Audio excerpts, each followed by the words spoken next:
بسم اللہ الرحمن الرحیم۔ کیسے ہیں آپ سب لوگ؟ خیریت سے ہیں؟ تھرڈ ایئر ہم سوشل ورک کا لیکچر سٹارٹ کرنے کے لیے جا رہے ہیں۔ اچھا، تھرڈ ایئر آپ کے واٹس ایپ گروپ میں بہت ساری بچیوں نے مختلف میسیجز کیے ہوئے ہیں، جس میں سے ایک بچی نے یہ میسیج کیا ہے کہ گروہی سماجی بہبود کے مراحل، اور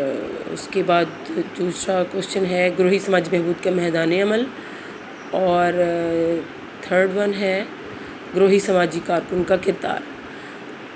اب ان تینوں چیزوں کو میں الگ سے ڈیفائن کرتی ہوں تاکہ آپ کو تھوڑا اندازہ ہو سکے کہ جو گروہی سماجی بہبود کے مراحل ہیں اس میں تو ایک گروپ جس طرح سے فارم ہوتا ہے، بنتا ہے، یعنی اس میں کوئی اس کی ابتدا ہوگی، ٹھیک ہے، یا آگے اس کی ڈیولپمنٹل فیزز ہوں گی، ٹھیک ہے، اور پھر گروپ کی میچورٹی کا وقت آئے گا، اور دین گروپ ڈکلائن کی طرف یا گروپ کے ختم ہونے کا ٹائم ہوگا۔ یہ تو ہوگی گروپ کے مراحل، ٹھیک ہے،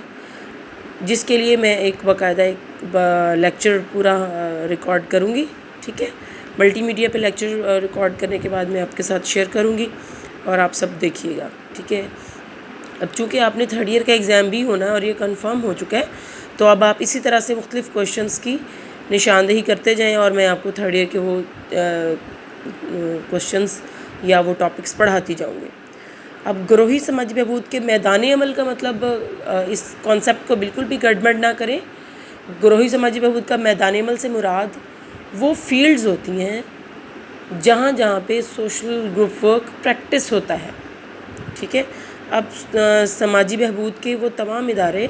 جو کہ اس وقت کام کر رہے ہیں ان سب میں گروپ ورک پریکٹس نہیں ہوتا، ٹھیک ہے۔ کچھ ادارے ہیں جس میں کیس ورک پریکٹس ہوتا ہے، کچھ ایسے ہیں جن میں گروپ ورک پریکٹس ہوتا ہے، اور کہیں پہ کمیونٹی ڈیولپمنٹ ہوتی ہے، ٹھیک ہے۔ اب دوسری طرف دوسری بات آتی ہے گروہی سماجی بہبود کا سماجی کارکن کا کردار۔ اب گروہی سماجی بہبود کی فلسفی کو عملی طور پر فیلڈ میں اپلائی کرتے ہوئے ہم دیکھتے ہیں کہ ایک گروپ ورکر کیا رول پلے کرتا ہے، آخر اس کو کس قسم کے چیلنجز کا سامنا ہوتا ہے، اور اس دوران وہ کس قسم کے رولز پلے کرتا ہے، ٹھیک ہے۔ جیسے کبھی گروہ کو کوئی ایسا مسئلہ درپیش ہے جس میں ان کو گائیڈنس چاہیے، تو وہ گروپ ورکر جو ہے وہ گائیڈنس دینے کے لیے ایک گائیڈ بھی کرتا ہے اور ان کا لیڈر بھی بن جاتا ہے۔ سم ٹائم گروپ میں کچھ اس طرح کے مسائل آ جاتے ہیں، کچھ کنفلکٹس آ جاتی ہیں، کچھ ڈائگنوسٹک ایشوز آ جاتے ہیں، تو وہ ایک جس کے لیے ایک کلینیکل یا پھر معالج کا ورڈ یوز ہوتا ہے، تو پھر وہ ایک باہر ایک معالج کی حیثیت سے بھی اپنی ذمہ داریاں ادا کرتا ہے۔ تو یہ تو ایک تھوڑا میں آپ کو اوور ویو دے رہی تھی، یعنی کہ سارے کوشچنز یکسر ایک دوسرے ڈفرینٹ ہیں۔ تو آج ہم دیکھتے ہیں گروہی سماجی بہبود کا میدان عمل کیا ہے۔ اب گروہی سماجی بہبود کے میدان عمل سے مراد وہ تمام ادارے ہیں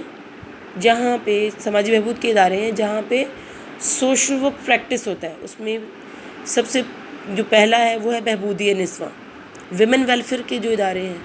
پھر دوسرا ہے چائلڈ ویلفیئر، یعنی بچوں کی بہبود کے جو ادارے ہیں، جیسے ہمارے پاس دارالاطفال ہے، پھر اس کے بعد ڈے کیئر سینٹرز ہیں، اور اب ہوم سویٹ ہوم کے نام سے گورنمنٹ نے ایک ادارہ بنایا ہے، ٹھیک ہے، یہ چائلڈ ویلفیئر کے ادارے ہیں۔ اور یوتھ ویلفیئر کے ادارے ایز سچ ادارے تو نہیں پائے جاتے، لیکن یوتھ ویلفیئر کے لیے جیسے گرلز گائیڈز اور بوائز کی اسکاؤٹنگ گروپس ہوتے ہیں، تو وہ گروپس تشکیل دیے جاتے ہیں، وہ پھر ان گروپس کی صورت میں یوتھ جو ہے ان گروپس کی صورت میں رہتی ہے اور وہ لرن کرتی ہے۔ پھر ویلفیئر فار سینئر سٹیزنز، یعنی جو ہمارے معمر افراد ہیں، زیادہ عمر والے یا ریٹائرمنٹ کے بعد کے جو لوگ ہیں، ان کے لیے ریٹائرمنٹ یا پھر وہ لوگ جو جابینز نہیں ہیں لیکن 60s کی ایج یا پھر جو اپنی ایج کا کوالٹی ٹائم ہے وہ گزار چکے ہوتے ہیں، وہ اپنی اولڈ ایج یا بڑھاپے میں پہنچ جاتے ہیں، ان لوگوں کی ویلفیئر کے لیے گورنمنٹ نے جو ادارے بنائے ہیں یا پھر جو فیسلٹیز پرووائڈ کی ہیں ان کا ذکر ہوگا اس میں میدان عمل میں۔ جسمانی اور ذہنی معذوروں کی فلاح و بہبود، اب ہم نے دیکھا ہے کہ اسپیشل ایجوکیشن نے بہت سارے ادارے قائم کیے ہیں جس میں فزیکلی ہینڈی کیپڈ اور مینٹلی ریٹارڈیڈ جو بچے ہوتے ہیں ان کے لیے ویلفیئر کی ایکٹیویٹیز ہوتی ہیں، ان کے لیے لرننگ بھی اور ویلفیئر دونوں کی ایکٹیویٹیز ان کو گورنمنٹ کی طرف سے وہ as well as social welfare کی بھی اور اسپیشل ایجوکیشن کی بھی۔ بیسیکلی تو اسپیشل ایجوکیشن جو ہے سوشل ویلفیئر کی ہی ایک شاخ ہے۔ کبھی کسی وقت میں کہ آج سے بہت کچھ سال پہلے جو یہ اسپیشل ایجوکیشن تھا یہ سوشل ویلفیئر کا ہی حصہ تھا، لیکن پھر جیسے جیسے الگ مختلف ڈپارٹمنٹس بنتے چلے گئے، پھر سوشل ویلفیئر منسٹری الگ ہو گئی اور اسپیشل ایجوکیشن